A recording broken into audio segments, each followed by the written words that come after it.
Bem-vindos a mais uma aula de literatura aqui com o professor Jordano e continuando nosso aprendizado sobre as escolas literárias, hoje vamos ver classicismo. Então, classicismo é o nome dado ao estilo literário que surgiu na época do Renascimento, Europa, no século XV até o século XVI. As produções literárias que registravam fatos reais são chamadas de literatura de informação. Foi um período de grandes transformações culturais, políticas e econômicas, momento em que a arte expressava novos conceitos na visão de mundo. Quanto ao contexto histórico, nós temos como principais acontecimentos a crise na Igreja Católica, era a época da Reforma Protestante, liderada por Lutero. A ciência passou a questionar os dogmas da Igreja. O antropocentrismo, onde a religião não deixou de ser importante, mas o homem passou a se preocupar mais consigo mesmo, valorizando a sua vida aqui na Terra. Então, ele passa a ser mais evidenciado e não mais ou somente Deus. A nível de economia, nós temos o mercantilismo, que é o que vem logo após o feudalismo. Crescimento do comércio e das cidades, a ascensão da burguesia. Invenção da imprensa, que contribuiu muito para a divulgação das obras de vários autores gregos e latinos. Até então, o que se faziam eram pequenos folhetins, para divulgar as obras literárias para poucas pessoas, já que tudo era manuscrito. E a invenção da imprensa, a questão da prensa, o aparelho que utilizava para fazer as cópias, facilitou a divulgação de muitas obras literárias a partir dessa época. Quanto a características, nós temos resgate da cultura greco-romana ou greco-latina, se assim preferir. Idealismo, busca pela perfeição estética e pelo amor platônico e elevado. Ou seja, a mulher era inalcançável, era um desejo contínuo, porém nunca alcançado. Universalismo, os assuntos pessoais ficaram de lado e as preocupações universais passaram a ser privilegiadas. Então nós temos aqui uma preocupação com o todo, nós temos um pouco do trabalho de empatia na literatura através dessa característica, em que eu me preocupo mais com um todo do que apenas com uma parte ou apenas comigo mesmo. Predomínio da razão. A expressão dos sentimentos era controlada pela razão. Ou seja, todo mundo, claro, tem seu lado sentimental, Só que nessa época, graças ao Renascimento e essa escola, o que frisava é que antes de ter qualquer reação, antes de agir, pense primeiro, para evitar consequências absurdas. Busca pela perfeição das formas. Nós vamos ter aqui a volta da métrica, a volta das rimas, da sua organização quanto rimas, e da classificação pelas sílabas poéticas. Então, as obras literárias dessa época respeitam essas normas pré-estabelecidas. Como maior expoente do classicismo, nós temos Luís Vaz de Camões, com sua obra Os Lusíadas. Os Lusíadas é uma das obras mais importantes da literatura de língua portuguesa e foi escrita pelo poeta português Luís Vaz de Camões e publicada em 1572. Ela foi inspirada nas obras clássicas A Odisseia, de Homero, e Eneida, de Virgílio. Ambas são epopeias que narram as conquistas do povo grego. Lembrando que as epopeias são textos antigos, que narram as aventuras de heróis gregos e são feitas em formato de poemas, como se fossem para ser cantadas em forma melódica. Daí porque a volta da cultura greco-latina e da metrificação nessa escola literária. No caso dos Lusíadas, Camões narra as conquistas do povo português na época das grandes navegações. Bem, a gente vai dar uma pausa aqui para fazer um parênteses. Por que Camões se inspirou em A Odisseia, por exemplo, de Homero? Odisseia, para quem não sabe, é a história de Odisseu. Odisseu foi um grego que desafiou o poder dos deuses. Ele era um ser humano, não tinha poder nenhum, mas ele não era temente a Deus nenhum. Ele não acreditava que precisava de deuses para sobreviver nesse mundo. Esse comportamento causou simplesmente a ira de todos os deuses, né? Com exceção de Atena, que era a deusa da Grécia, né? Protetora dos homens, né?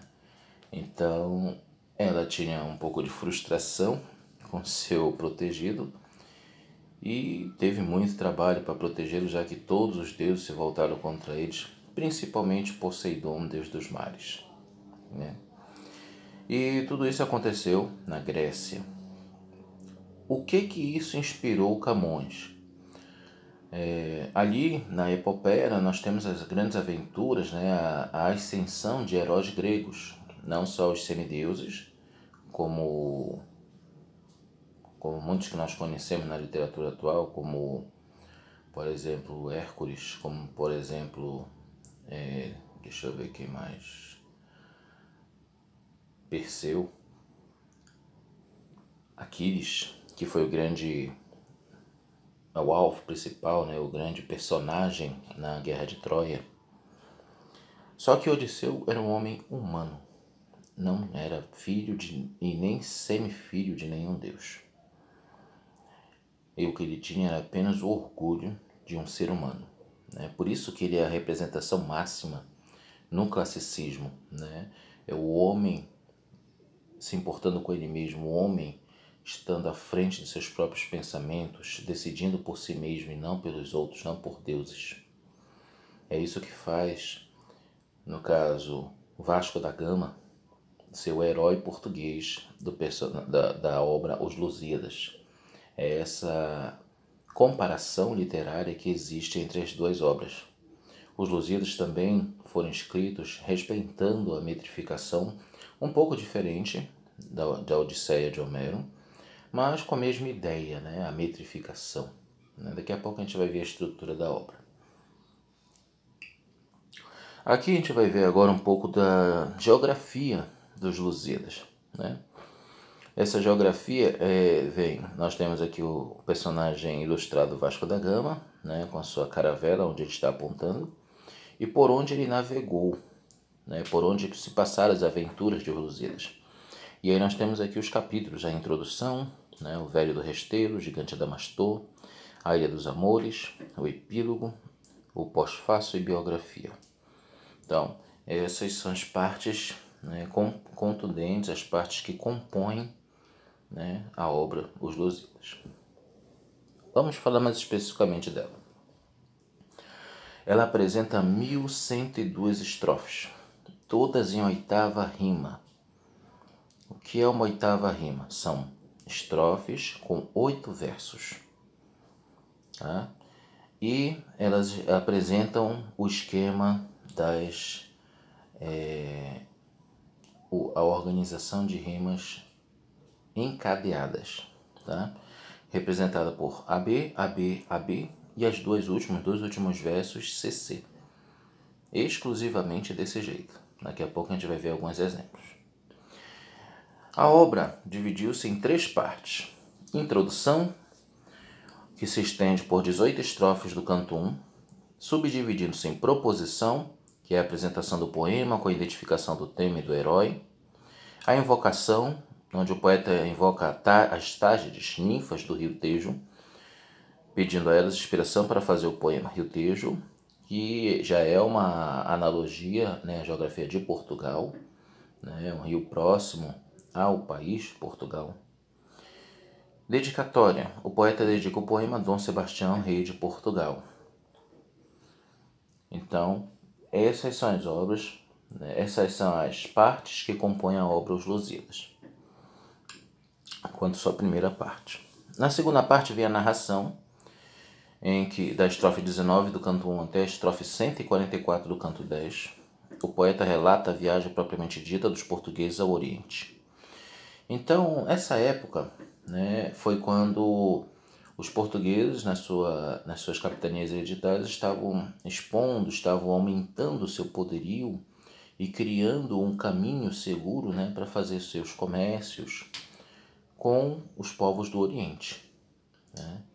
Então, essas aventuras que Vasco da Gama fez, né, desbravando o Oriente, foram inspiração para Camões, que escreveu essa obra. Na terceira parte, o epílogo, é a conclusão do poema, estrofes 145 a 156 do canto 10, em que o poeta pede às musas que o inspiraram que calem a voz de sua lira. Tudo aí nós vemos a característica da literatura greco-latina. Pois está desiludido com uma pátria que já não merece as glórias do seu canto. No caso, essa decepção do Camões, ela tem algumas interpretações. Algumas delas são voltadas para a história do próprio Camões na sua vida real, em que ele foi forçado a ser um soldado e embarcar nessas capitanias junto com muitos portugueses, em busca de novas aventuras, em busca de desbravar os mares, em busca de aumentar o poder supremo de Portugal através dos mares. Só que Camões era um poeta, ele não era um guerreiro, ele não era um navegador. Então toda vez que a sua tripulação desembarcava em algum lugar, ele dava um jeito de se esconder em alguma caverna, ele se banhava no mato, ele se escondia literalmente. E a cada vez que isso acontecia, ele escrevia um pouco dessa obra, Os Lusíadas. Foi assim que ele compôs, contendo muitas informações, muitos dados das aventuras que ele teve pessoalmente junto com a tripulação do Vasco da Gama. Foi isso que o inspirou. Só que ele estava ali sempre insatisfeito. Ele estava ali escrevendo, mas sob pressão. A escritura, no caso da obra, era uma forma de tranquilizá-lo. Porque, queira ou não queira, ele estava desbravando lugares diferentes, estranhos, que ele não conhecia. Havia o risco de morte e ele não queria morrer. Então esse medo era constante na vida dele e, claro, dos outros da tripulação. Só que a aventura dele era literária e não vivendo a aventura propriamente dita. E Portugal não queria saber se ele gostava ou não disso. Ele tinha que voltar com a tripulação e com boas novas para o rei, boas novas das novas expedições que eles haviam feito em várias partes do Oriente. Agora nós vamos apresentar alguns capítulos mais significativos, que caem no Enem, caem em outros vestibulares, episódios famosos como O Velho da Praia do Resteiro. O sentido do discurso atribuído ao velho é bastante claro. Não obstante, o episódio coloca alguns problemas quanto ao pensamento do poeta relativamente à questão tratada.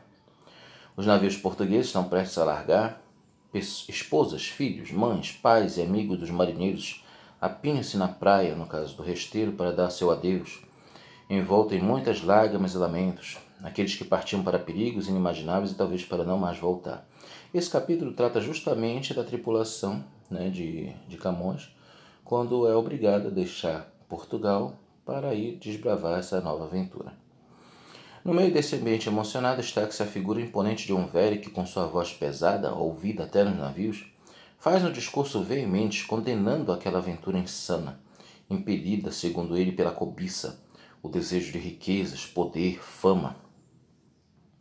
Diz o velho que para enfrentar desnecessariamente perigos desconhecidos, os portugueses abandonavam os perigos urgentes do seu país, ainda ameaçado pelos mouros e no qual já se instalava a desorganização social que decorreu das grandes navegações. Era uma contradição, no seu contexto sociocultural, Portugal, em que ao mesmo tempo que ele liderava no poder nos mares, deixava de lado sua população, deixava de lado seus problemas internos. E isso, claro, abriu brecha para países invadirem Portugal, fazerem guerra, outras culturas quererem se aproveitar da guarda baixa do povo português, já que eles estavam mais preocupados com os mares. Aqui nós temos um trecho do Velho do Resteiro. Ó glória de mandar, ó vã cobiça desta vaidade a quem chamamos fama, ó fraudulento gosto que se atiça, como aura popular que honra se chama, que castigo tamanho e que justiça fazes no peito vazio que muito te ama. Que mortes, que perigos, que tormentas, que crueldades neles experimentas. Dura inquietação d'alma e da vida, fonte de desamparos e adultérios, consumidor esperta de fazendas, de reinas e de impérios. Amam-te, ilustre, chamam-te subida, sendo digna de infames insultos. Chamam-te fama e glória soberana, nomes com quem se o povo ignorante se engana. Então nós temos aqui, né, as características do classicismo presentes em algumas partes do texto, como idealismo, o predomínio da razão, o preciosismo com relação às rimas, AB, AB, AB, AB, CC. O universalismo, em que há a questão da empatia, né, no caso do velho, com aqueles que foram forçados a viajar aos mares, né, em busca de fama e glória, que ele coloca aqui em letra maiúscula, justamente para chamar a atenção do rei de Portugal sobre as falhas que ele estava cometendo, lançando todo mundo aos navios, esquecendo de proteger a própria nação. Depois nós temos outro capítulo, Inês de Castro. Essa é uma mulher famosa porque ela foi uma das fontes de adultério, né? Vamos dizer, uma notícia não muito nova, né? Todos os membros da nobreza portuguesa, principalmente os homens, claramente, cometeram muitos adultérios, né? Isso, claro, não se restringe apenas a reis de Portugal, né? Reis propriamente dito nessas épocas. Dona Inês, da importantíssima família castelhana Castro, ou seja, da Espanha, veio a Portugal como dama de companhia da princesa Constança, noiva de Dom Pedro, herdeiro do rei Dom Afonso IV. O príncipe apaixonou-se loucamente pela moça, de quem teve filhos, ainda em vida da princesa sua esposa. Com a morte desta, em 1435, ter-se-ia casado clandestinamente com Inês, seguindo o que ele mesmo declarou tempos depois, quando já se tornara rei.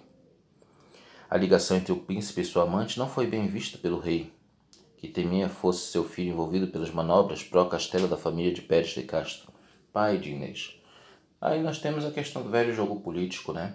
Casamentos arranjados, por mais que os dois realmente se apaixonassem, ela era membro de uma família, de um povo, de uma nação inimiga clara e histórica de Portugal, que era a Espanha. Então o rei, claro, não viu com bons olhos isso. Enquanto outros viriam como uma oportunidade de aliança, ele via como uma oportunidade de tomar o trono de Portugal. Em consequência, o rei, estimulado por seus conselheiros, decidiu-se pelo assassinato de Inês, que foi degolada quando o príncipe se achava caçando fora de Coimbra, onde vivia o casal. O crime motivou um longo conflito entre o príncipe e o pai. Depois que se tornou rei, Dom Pedro ordenou a exumação, desenterramento do cadáver, para que Inês fosse coroada como rainha. Tal era o seu amor por ela.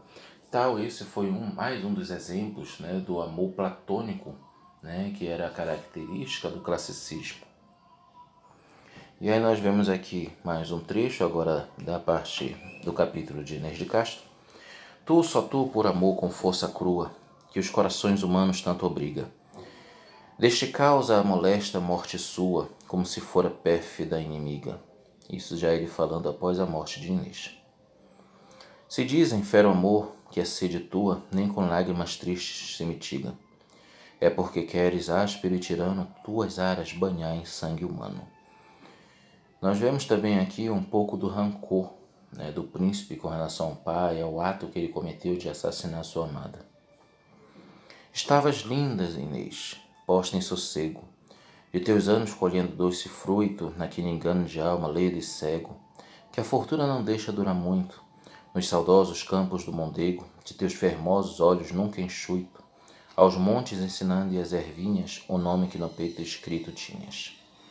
E aqui, né, demarcado com as cores, né, você encontra mais uma vez as características do classicismo, com o predomínio da razão, o preciosismo agora destacado aqui através das rimas pintadas de vermelho, né, a herança da mitologia grega na última estrofe, assim como o idealismo, em que o amor é deixado em parte de lado em busca de algo mais propenso, em busca de algo mais notável, mais importante. Por último, vamos terminar falando do capítulo Gigante Adamastor. Foi o aparecimento do gigante Adamastor, uma figura mitológica criada por Camões, que, comparando com a Odisseia, existia o capítulo do Ciclope, que atacou a já desfragmentada tripulação de Odisseu.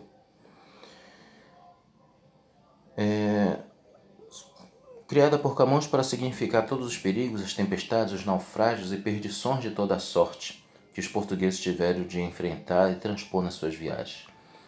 Assim como na Odisseia, em que Odisseu perdeu mais da metade da sua tripulação só de uma vez, e aos poucos foi perdendo. Uma tripulação de mais de 50 homens foi reduzida a algumas poucas dezenas. Esta aparição do gigante é caracterizada direta e fisicamente com uma adjetivação abundante e é conotada a imponência da figura e o terror da estupefação de Vasco da Gama e seus companheiros, que o leva a interrogar o gigante quanto à sua figura, perguntando-lhe simplesmente: quem és tu? Mas mesmo os gigantes têm os seus pontos fracos. Este que o Gama enfrenta é também uma vítima do amor não correspondido. E a questão de Gama leva o gigante a contar a sua história sobre o amor não correspondido. Aí nós temos uma diferença, já que no capítulo da Odisseia, o gigante ele é frustrado, mas por causa que ele foi traído por amigos, não por mulheres. Ele não estava sofrendo de amor. Mas como no classicismo nós temos o amor distante, o amor platônico, então Camões colocou essa pequena diferença até para valorizar mais sua obra e não ser um mero plágio da Odisseia. Então ele mudou um pouco esse âmbito, essa comparação. Apaixona-se pela bela Tétis, que o rejeita pela grandeza feia do seu gesto. Decide então tomá-la por armas e revela o seu segredo a Dores, mãe de Tétis, que serve de intermediária. A resposta de Tétis é ambígua, mas ele acredita na sua boa-fé. Acaba por ser enganado quando, na noite prometida julgada, apertar o seu lindo corpo e beijar os seus olhos belos e as faces e os cabelos, acha-se abraçado com um duro monte áspero, mato e de espessura brava junto de um penedo, outro penedo. Então, isso foi um pouco da história, pelo que o gigante passou. Aqui a gente pega um trecho, sobre esse capítulo. O monstro horrendo continuava dizendo nossos destinos, quando eu lhes perguntei: quem és tu? Retorcendo os olhos pretos e a boca deu um espantoso e grande grito, respondendo-me, como se a pergunta lhe tivesse doído. Eu sou aquele oculto e grande cabo que vocês chamam tormentas, que nunca me conheceram, Ptolomeu, Pompônio, Estrabo e Plínio. Aquele que se estende em direção ao Polo Sul, onde termina a costa africana, e sua ousadia muito me ofende. Então nós temos aqui algumas comparações, algumas noções de geografia, já que ele estava a caminho do Oriente, passava pela África na época, ele cita isso aqui no texto, em que a gente vê claramente o predomínio da razão nessa primeira estrofe e heranças da mitologia grega na segunda, com tormentas, nomes famosos gregos como Ptolomeu, Pompônio, Estrabo e Plínio. Assim como vemos a questão da contextualização geográfica grega, sendo trocada pela geografia de Portugal. Espero que vocês tenham aprendido um pouco sobre essa escola. Nos vemos no próximo momento. Até mais.